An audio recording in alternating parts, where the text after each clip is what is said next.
Hey there, Mark Brown. When you know me, rarely do I get super excited to sit down with like a guy that I looked up to, that I've looked up to for years. He doesn't even know me, but I am so pumped to have Ryan Pineda on with us. And Mark, you don't even know him, but you're about to. So let's dive in.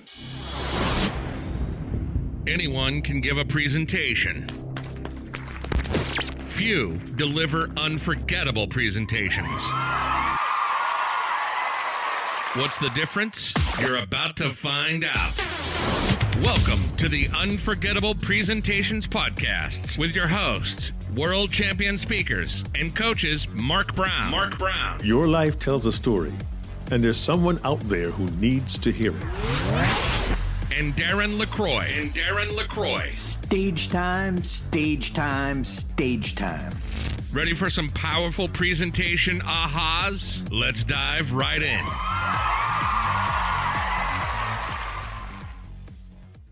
Hey there, Mark Brown. Welcome, Ryan Pineda. Thanks for being on the Unforgettable Presentations podcast. Yeah, thanks for having me. I'm thrilled to have you. There's so much I want to ask you. Mark, he started out, he was a professional baseball player. Yeah, all right. And then as he did that, started part-time in real estate and just killed it here in Las Vegas. There's so much to your story. But Ryan, I want to go first into mindset. A lot of presenters and speakers wish they, could make $1 million, wish they could get booked at twice their fee, whatever that is. But I know, in studying, I looked at some of your real estate videos, and I know that's a place where you coach people as well. And I loved when you were saying things about don't buy rental properties. You're not ready yet if your income's just at 50 grand, because you can't handle an error that comes up, a big expense or a big challenge. And you also teach people about not quitting their day job until they're ready, and it depends. So I love what you teach about mindset. But what would you say to people who are, say, professional speakers? They really dream of getting paid more, but just, they have those insecurities blocking them. What would you say to that? Well, I think with any business, right, you got to understand that, okay, if I'm going to be a professional public speaker, then that's a business. And with any business, you have a product. And I think you guys are doing a great job of helping people build their product, aka, their speech, their presentation, whatever the case is. Because if what you have to say is really valuable and good, and you can help the person that's booking you, on that stage get the desire or the result they want, then people are going to pay you. I know people in this business world that they make a ton of money, in just speaking fees because they do a really good job setting up, the person running the event's pitch or whatever the case is, right? They get the audience ready to go. So I think you got to first understand, hey, what kind of value do I bring to the table? How am I serving this event to the fullest capacity? Before we jumped on, I asked you, I said, well, tell me who listens to this? What is it that they really want to hear? This is a presentation. People have paid me to come on their podcast. People have paid to come on my podcast. At the end of the day, you got to know who the audience is, because that's the number one thing of a speaker. It's it's the audience. You got to give them value. And if you can deliver more value, then you're worth more. And what would you say to someone who really just has that self-doubt, that they don't necessarily believe in themselves? What's something they could do to, let's say, build that belief? Look, I came from the world of sports, right? So everything comes from practice and repetition and everything else. So starting out, I would just get on as many stages as I can. I don't even need to get paid. Just let me get on stages. Let me get my reps in. And if people find it valuable, I will find a way to get paid. Even for me at this point in my career, I mainly speak at my own events. So obviously I get paid for myself, but I'll speak at other events. And a lot of times I speak for free because these people are my friends and we have relationships and whatever the case is. But, it's you have to understand that in order to get to that point, you got to get your reps in. And I also think a really good way to get reps in because like obviously stages and events are limited and they're time consuming and they have travel and all these things. We can all just start making videos today, right? We can all start a podcast. We can all do that. Even if no one watches it, you are going to be able to get so many more reps in speaking. That's what I did. Like I literally never practiced for speaking on stage. I just have made so many videos and I've had so many conversations and I've created so many presentations with quotes, even though they weren't meant for like a stage. They're just, hey, I'm going to teach people how to do real estate today. Here's my presentation. Hey, I'm going to teach people about mindset. I'm going to teach people, here are my bullet points. Here's my talk. And that's why pastors, by the way, are the best speakers, because pastors have to do this every week, week in and week out. Like they're so used to having to create a whole new message every single week. And that's what it is with content too. You know, I think a lot of times speakers, they have like one signature talk, right? And maybe they're taught that. And I think that's fine. You do want to have one thing that you do really well, but there's also this level of being super creative and innovative and being able to speak off the fly and read the audience. And, you know, that just comes with repetition. Yeah. One of my mantras, I started in stand-up and my comedy mentor said, any day that you don't get on stage is a day that you don't grow. And I was like, what? Don't I have to be good? They said, no. You have to go up to get good. So I used to drive I lived in Boston, used to drive 2.5 hours to Portland, Maine to go on stage for 5 minutes for free. My high school buddies told me I was stupid. My mentors were impressed. And of course they wanted to help more because I was doing what most people wouldn't do.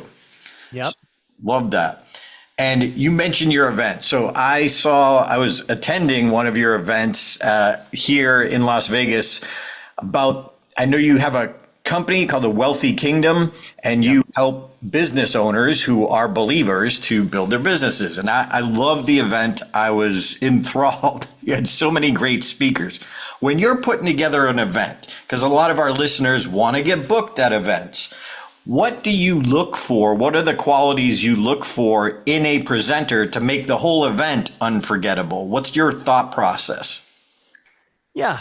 So I've thrown a lot of events over the years. Man, for a couple of years, I held 1,000+ person event every quarter. Wow. And so that event you went to was our first ever Kingdom Summit, which was strictly for my nonprofit, Wealthy Kingdom, which is geared towards helping Christian business people and helping business people who don't know Jesus, right? Like that's more important at the end of the day. But yeah, when you saw that event, it was crazy now in hindsight, but in 4 months, I threw 3,000+ person events in 4 months. That's so it's a lot of work, right? And also too, it's a lot of new content. I never give the same speech. So I always just do something new because I just like doing that. I want people to always come back. They're like, what's Ryan going to say? Like, that's just how I am. But anyways, as far as like how I go about it, right? And how it's applicable to anyone listening, I think you got to work your way up, right? Like, so if somebody's brand new at speaking, they ain't going to be on my stage. There's too much at stake. It is what it is. You got to prove yourself and earn your stripes. You know, nobody goes straight to the big leagues. You got to play in the minor leagues first and make it happen. So I would say the first thing is, once again, it goes back to getting your reps, proving yourself, you know, at a smaller level. And those smaller level stages, people are always looking for speakers. So it's much easier to get on those. And stand-up's no different, right? I mean, people in stand-up are just constantly looking for a club that they can go to and, you know, hone their skills, get booed, you know, whatever, right? That's how it goes. So I think that's number one. Now, number two is, you know, if you're going to go, like I throw one of the biggest business events like in the country. So the people who speak at my events are all like very famous. They're top level. And even the cool thing for me is like, and this is just how it works behind the scenes. When it's a big event where they're going to benefit from it because there's such an amazing group of people there. Sure. Almost all of them speak for free. So the event you went to, we had Ed Milet at that event. Now, Ed Milet doesn't need to speak for free. This was totally different. Ed Milet gets paid over $100,000 to speak every time. And he speaks, I don't even know how many times a year, probably 100 times a year. Okay. He did that event for free because of our relationship. I had paid him before. on one of my other events. We became buddies, and he just loved what I was doing for the kingdom. And he goes, hey, if you ever do anything on the Christian event side, I will support it. And so I said, I will remember that. And then, matter of fact, we're putting together an event right now. As a matter of fact, I'm going to book it tomorrow. So, that's exactly what we did. Right. And, but like almost everyone else at my events, I've had the biggest people you could imagine in the secular world of business. And then at that event, I had a lot of the biggest Christian, let's just call them influencers online right now. I had my friend Ruslan, the Girls Gone Bible, famous pastors, Ed, Rory Vaden, who you guys know. So like I've had so many, and they all spoke for free. Because I guess the Christian side of things is a little different because we're all coming together for that purpose. Like I personally, just to be transparent, I hate to call it a loss, but I lost $100,000 throwing that event. I just put it on myself out of just people needed it and I wanted to do it. My other events, I don't lose money. I'm there to make money, end of the day. Make money, change lives. That's the purpose of that secular event. But this wasn't about that. And so they all understood that as well. But yeah, even at my secular ones, almost everyone speaks for free. And they're all famous and big in their own right. And they do get paid by other people to speak at their events. But you got to remember, every event's different. Like it's extremely beneficial for them to speak at that event. I have people begging me to speak at my events, big people, and I'm turning them down because I only have so many slots. Sure. And how do you discern like the options that you have? What's super cool is you have large events that people want to speak at. So you kind of have options. You can hand pick. How does Ryan choose? All right, this one's going to be Ed Millette and and the Girls Gone Bible. Like, how do you choose? Because you could have anyone. It's interesting because every event, like I have this massive list of people that I personally just have either watched or gotten to know or have had on my podcast or whatever else. And I'm like, all right, I like that person. I like that person. And so like, I literally just go down the list. I'm like, all right, we need about, 6 people for this event. We need 12 people for this event. And I'm looking at a massive list. And I'm just like, all right, well, what's my agenda? What's the outcome I'm hoping for at this event? And, okay, it's a real estate event. Let me figure out what real estate people I want to have at this event. Okay, it's a social media event. All right, let me get the best content creators I can at this event. Okay, this is a Christian event. I got my whole list of pastors. I got my list of Christian influencers. I got my list of Christian businessmen and women. Let's figure out how I get a good blend of all of those. Because I don't want to just have all pastors, but I also don't want to just have all business people. And so I look at it from the totality of the event of getting, a wide range. And that's why they end up really well, because you're never hearing the same thing. The other thing I do is, because I run all my own events and once again, reps, you run enough of them, you understand how to make them flow really well.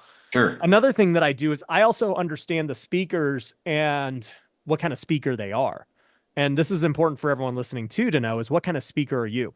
So I have speakers who are, let's just call them rah hype guys. Okay. And they're needed. They're needed. When I start an event, my very first person is always a rah hype guy.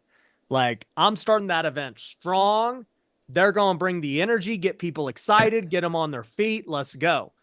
But always after a rah guy, I'll bring in a tactical person. So now you just got hyped up. Now, we're going to switch the mood and we're going to have somebody give you some great tactics. And then guess what? I'm probably going to go back to another motivational guy right after that. And then I'm going to go back to another tactical guy. And, I have kind of no speaking like training. I've just kind of like done it from feel and experience. But I think you have to take people on a journey, right? Like there's got to be highs of, let's just say hype and rah. And then there's got to be, times where you get really soft and silent and serious. And then, but if you stay monotone and you just keep doing the same level, you can't be hyped for 30 minutes straight. And you can't also be low for 30 minutes straight. It's a blend. So anyways, I look at that from the totality of the event as Love well. that. Love that. I got a question for you. All right. I'm going to yank the wheel pretty hard on you right now. That's okay. I'm good at wheel yanking. I like it.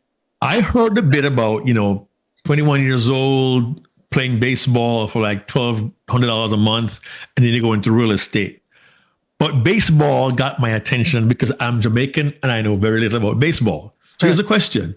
Okay. Going back to your baseballing days, are there lessons you learned playing baseball that could be useful to somebody who is beginning as a speaker and wanting to become better as a professional at what they do? I know it's unexpected, but I'm really curious to know what your answer is here. Yeah. First off, I love Jamaica. It's one of my wife's Yeah, man. favorite places. I love the beaches. Jamaica's great. And Jamaican food. I'll eat jerk chicken all day. So Love it.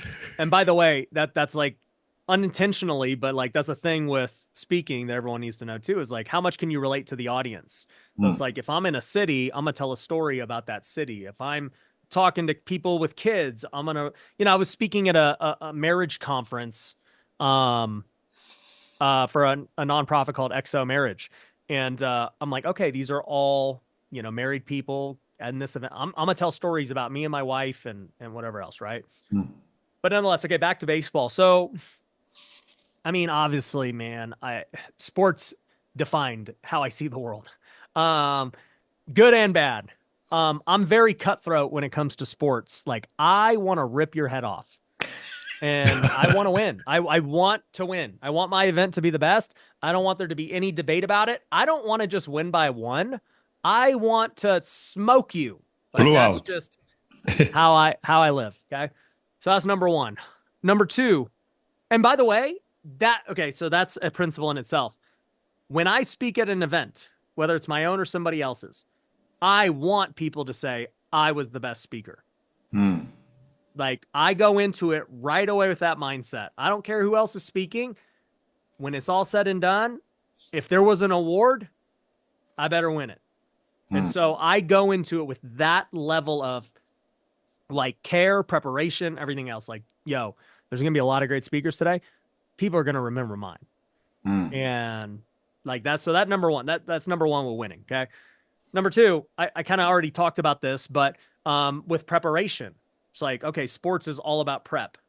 We got to practice. We got to get our reps in. So, for me and what I recommended everyone there is like, get on as many stages as you can. You don't need to get paid. You don't deserve to get paid if you're just getting started and you haven't proven yourself yet. I mean, that's just the truth. I deserved to make $1,200 a month in the minor leagues and literally eat nothing, That's what I deserve. I don't care that. And here's the thing, right? A lot of people just have entitlement. And this is a whole nother thing with speakers that I've seen. Entitlement is a huge issue with speakers. So to give an example of this and how it relates to baseball, it's like, okay, when I was making $1,200 a month, I was literally the best player on every team I've ever played for.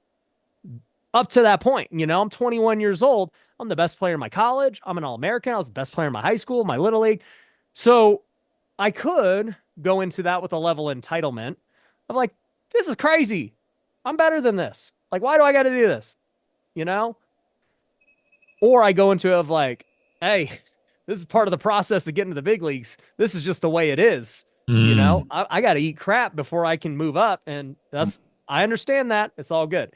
And that's how I did it. But there are people who don't. There are people who complain about it, people who think they deserve to be moved up quicker or paid more or whatever. And it's like, good luck. Well, you're not. And we have a saying in baseball, you don't like it, play better. Okay. You don't like the stages you're speaking on? Well, speak better. Add more value because clearly you're not good enough. And that's how I approach everything when it comes to sports, when it comes to speaking, when it comes to all of this stuff. Like, you're in control. Like, you're as good as your talent will allow you to be. Bring more value to the table. You want to get I'll give you another good example. So I went to my first ever real big business event after I got done playing baseball. So I retired from baseball in 2017. At that point, I was already doing real estate, making money. So I kind of like already had transitioned and it was all good. So I go to my first ever conference. It's the 10X Growth Conference with Grant Cardone. Okay. Mhm. I had an idea of who Grant was. I literally knew no one else at the event. And by the way, they're all like people now today that I'm friends with, which is ironic. Guys like Ed Milet were speaking, Russell Brunson, all these guys, Ty Lopez. I was just with Ty last week. It's like they're all there and people are going nuts for these people.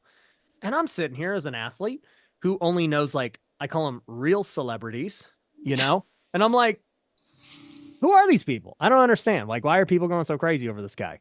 And they're like, dude, that's Ed Milet. That's Ty Lopez. I'm like, yeah. So who are they? Like, what do they do?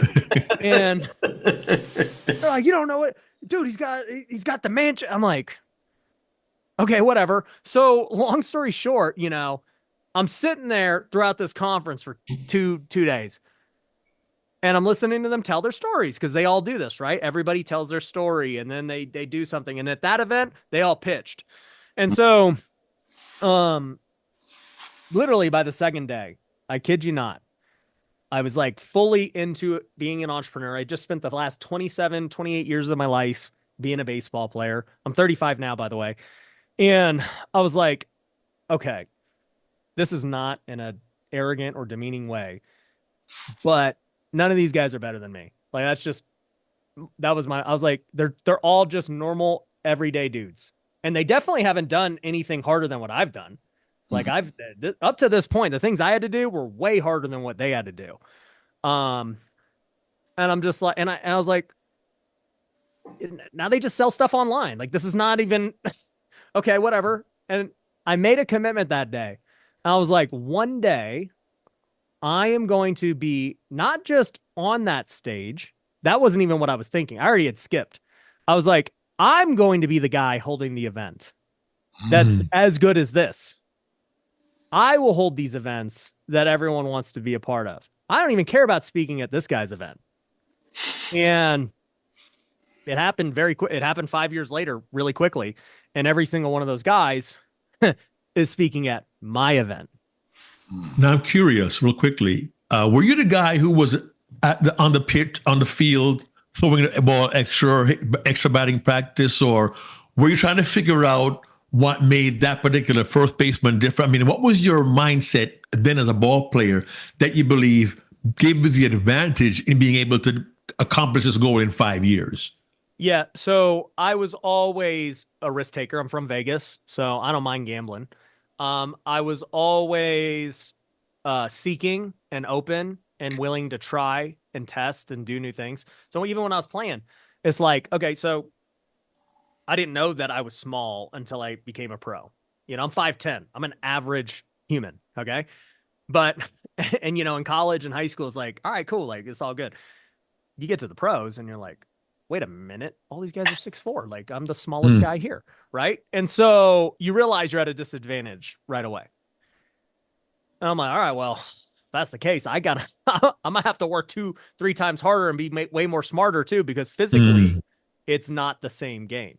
So, which, by the way, a whole different side point tangent of why I love business is physicality doesn't matter in business, right? It's literally all in your mind. So, nonetheless,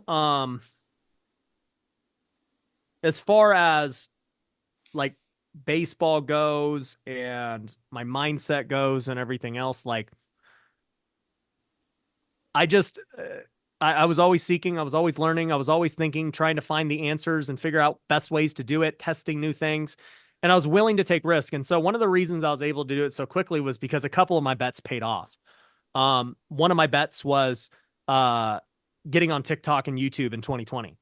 At that time, no entrepreneurs were doing TikTok. At that time,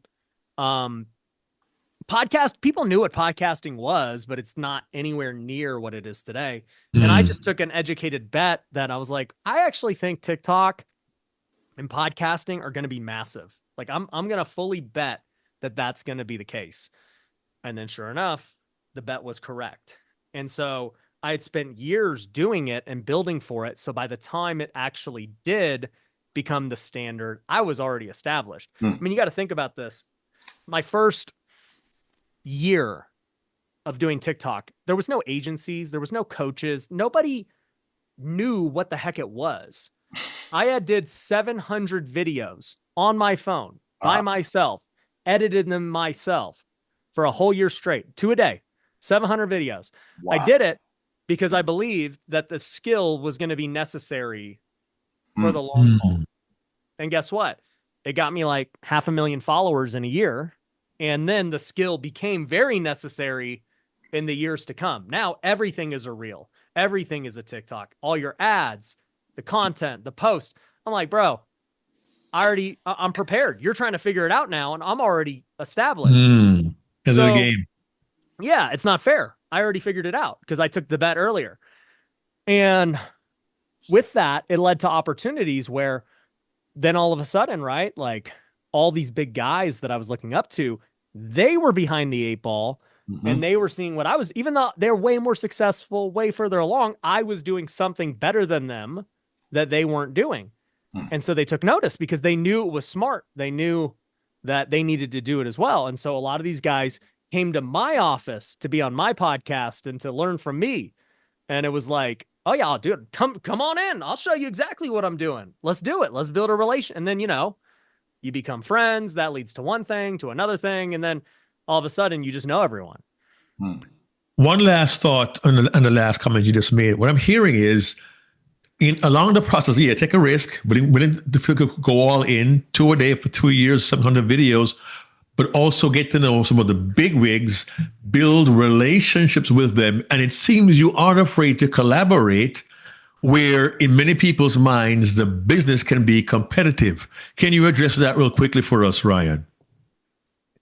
Yeah, it's funny. I never saw, even though I'm hyper competitive, right? I just explained that. I want to rip everyone's head off and like do the best, right? Yeah. At the same time, I'm not competitive in that way where I'm like, well, it's not a true competition where it's a zero-sum game of there's one winner and one loser. The cool thing about business is lots of people can win. Like we can all win, even if we sell the same thing, right? Whereas in, sports right now, they got the World Series going on. There's only one person who can win the World Series. There's only one team. It is what it is. And so they don't need to know our trade secrets. We're going to go crush them. All right. Yeah. So, but that's not the case in business. So anyways, when it came to my own events, when it came to podcasts and everything else, I was totally fine bringing on competitors and whatever else. Because I ain't worried about it. At the end of the day, like I know I'm going to be fine either way. So what's it matter to me? Wow. Cool. Whew. And I know you're a man of faith. Obviously, we talked about that. How does your faith play into your business or your speaking? Well, that's been an interesting journey. So to give some background about my testimony, I grew up in the church. So born and raised here in Vegas and Sin City, grew up in a Baptist church, pretty conservative. Tried to do everything the right way for the most part. I would say I was probably, once again, with air quotes for anyone listening, like better than, most people. I didn't fall away, got married young. We weren't living together. We tried to, do everything the right way. Right. If you see my demeanor, it's not like I'm out here living a double life, cussing and, being one way. Like it just, I've tried to I've always tried to really be obedient and submissive to what God was calling me to do. Now, a couple of years ago, like I said, I grew up in a conservative church. And so it was just very theological based and, all those things. And then, as Pentecostals would call it, I was baptized by the Holy Spirit. And I started to understand the supernatural side of faith. And I started to understand the gifts of the Spirit and that there's this whole other side of faith that I had been neglecting and ignoring. And it became clear to me that I needed to use my skill set far more. And it became super clear to me, and I talked about this actually at the Kingdom Summit you attended, about stewardship and how we're going to be judged very strictly upon how we steward our resources. And I was like, well, God's given me a lot of resources. It's not just money, it's ability, it's talent, it's influence, it's all these things. What am I going to do with that? You know, am I going to just keep using it to build my own wealth, or am I going to use it to build the kingdom? And I had always been generous. So I was like, well, yeah, you know, I'll make money and then I donate, I tithe, I support this. We built churches, you know, we support missionaries. And like, that was kind of that. And he's like, bro, you have all this influence. You know how to run events. You have all these relationships with all these people. You could put on events that no one else can. And why haven't you done it? Wow. And it was like, wow, okay. You're not wrong. And I'll never forget, this was about 2 years ago now. One of my events, one of my secular events, girl comes up to me and she goes, Ryan, I really look up to you as a Christian entrepreneur. I love like that you're bold on social media. I wasn't even nearly as bold as I am today. And she goes, I got a question for you. I go, what?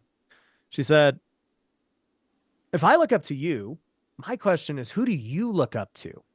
And I sat there and thought about it. And I was like, who do I look up to? And I was like, you mean as like a Christian business person, like on social media and stuff?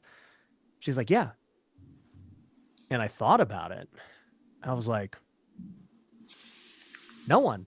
I was like, I can't think of anyone who I'm like, that person is doing it. You know, like behind the scenes, they're living life right. They're public about their faith. They're bold. Their theology is great. I'm like, I can't think of anyone. And then God spoke to me and he goes, exactly. And he goes, if not you, then who? And I was like, if not you, then who? He's like, yeah, you're the guy. It's you. You're going to have to do it. You're going to have to be the one to lead the charge. I've equipped you to do this.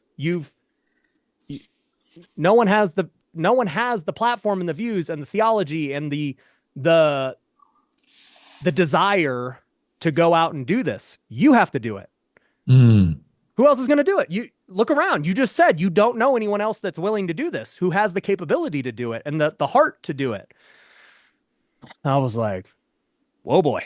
All right. I was like, that's a pretty big cross to bear.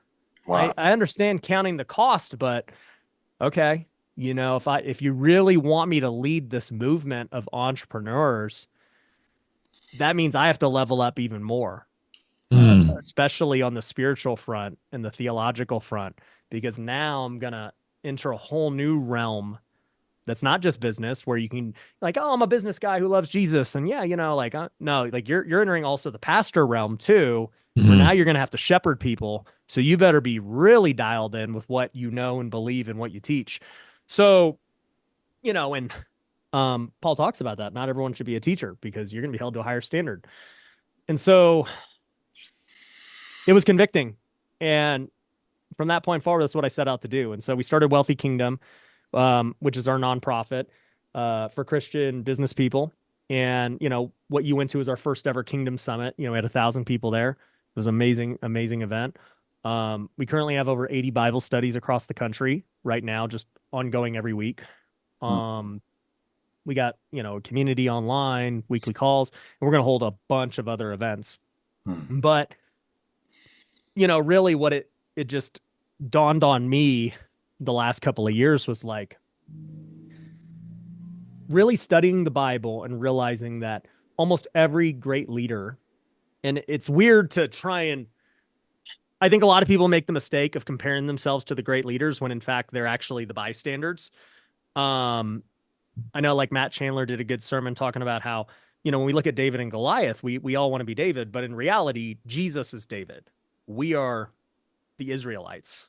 You know, Jesus came to slay Goliath. We always want to be the one slaying Goliath, but in fact, it's Jesus. And, you know, so it's hard to like always try and compare yourself to the leaders and the amazing, these are literally the best people ever to walk the earth for the faith. But at the same time, it's like, all right, well, God did clearly call me to lead at a different level than most people. And so looking at that, you see guys like Moses, guys like David, they all had a season of preparation before they actually begun really their ministry. Jesus is the same, right? Jesus started when he was 30. David had to be on the run for 15 years and he had all this preparation of killing lions and bears and Goliath and slaying Philistines and all these things before he was ready to become the king in his 30s. Moses had to go through his wandering season. He was 40 years old when he left, and then he's 80 years old before he finally is ready to, lead the people. And so I think that God essentially said to me anyways, dude, you've prepped.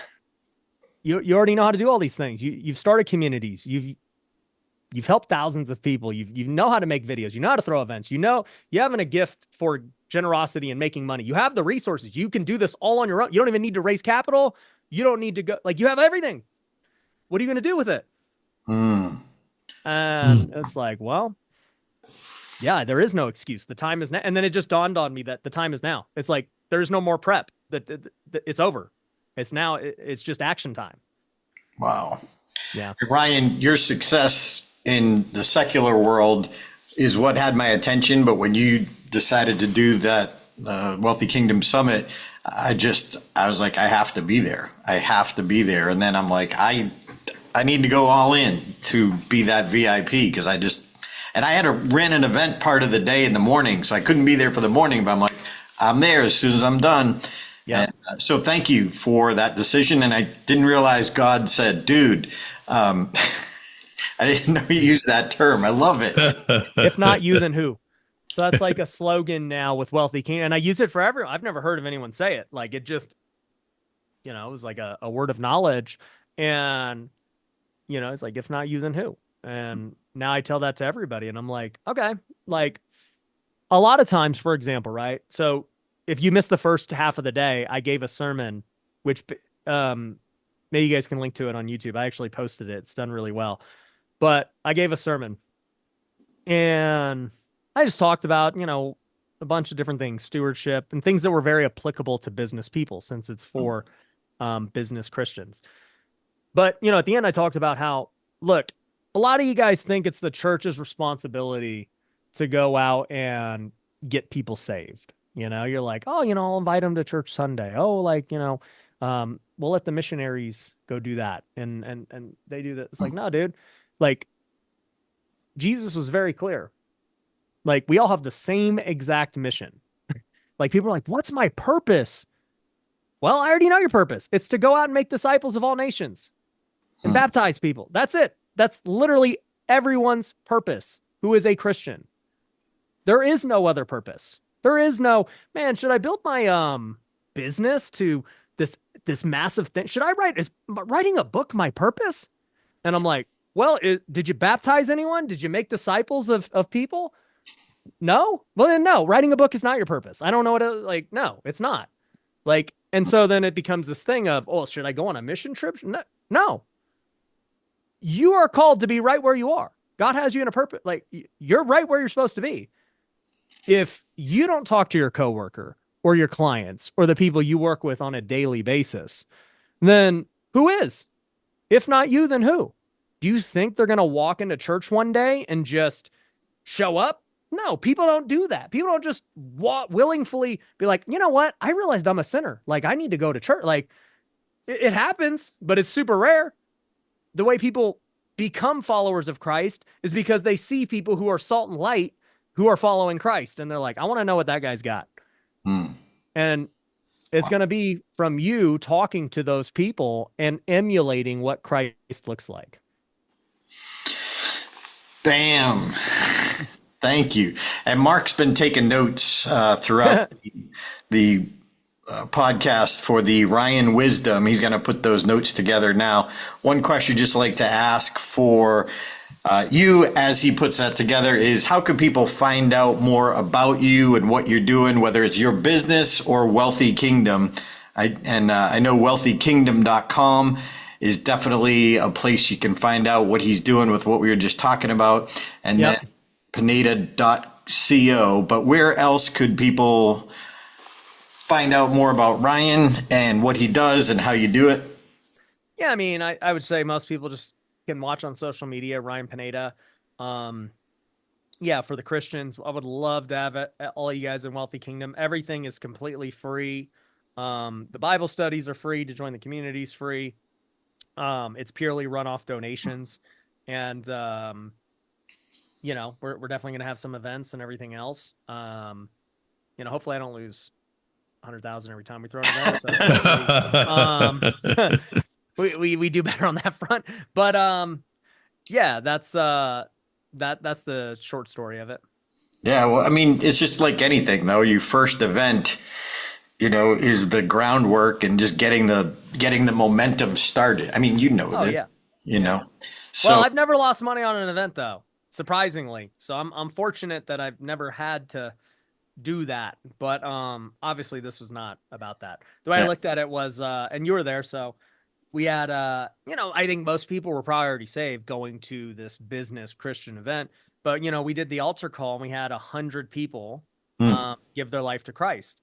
And I heard a lot of different testimonies and stories and everything else. And I was like, well, from a business perspective, that was $1,000 a soul. That's pretty good, you know? So I'll take that. If I could save, you know, help save a soul for $1,000, like, give me them all. nice. Well, Ryan, I truly believe God's going to tell you, my good and faithful servant, for doing that. I love that. And it makes the story even, unfortunately for you, but more interesting. The fact that you did lose it, you're still going to go at it again. And oh yeah, for sure. I'm so impressed. And yeah, I don't call it losing it. I just say it from the business perspective. But oh man, that event was so fun. It was crazy. That was amazing. So Mark Brown, what do you got for highlights as we wrap it up here? Couple here. One, know the type of speaker that you are and understand your values for every audience. Repetition, practice, and stage time will build your confidence, so get your reps in. Start simple. Start doing videos, recording yourself to get more stage time to get your chops working. Start on the smaller stages and the bigger stages will come. Ask yourself, how much can I relate to my audience? And to be successful, you got to have an I have to win mindset. Les Brown, it's not over until I win. I get the idea behind it. Say to yourself, convince yourself, and work towards the idea. People in that room are going to remember me. I'm going to be that good. Avoid a sense of entitlement.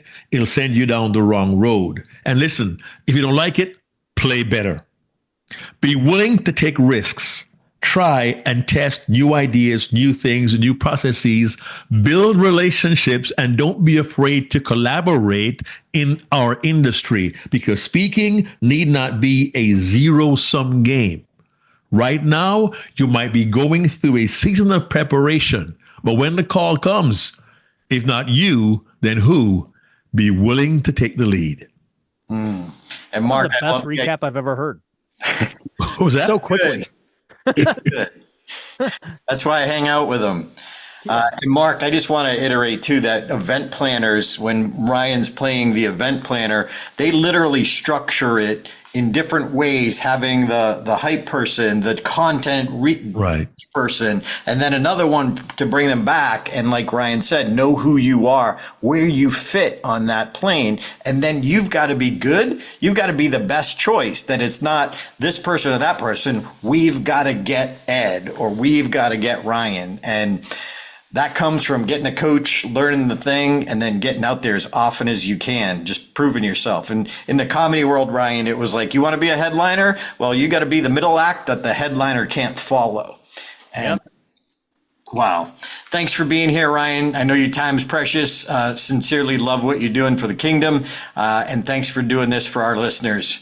We'll see you guys next week. Hey there, this is Darren LaCroix. Thanks for checking out this podcast episode on YouTube.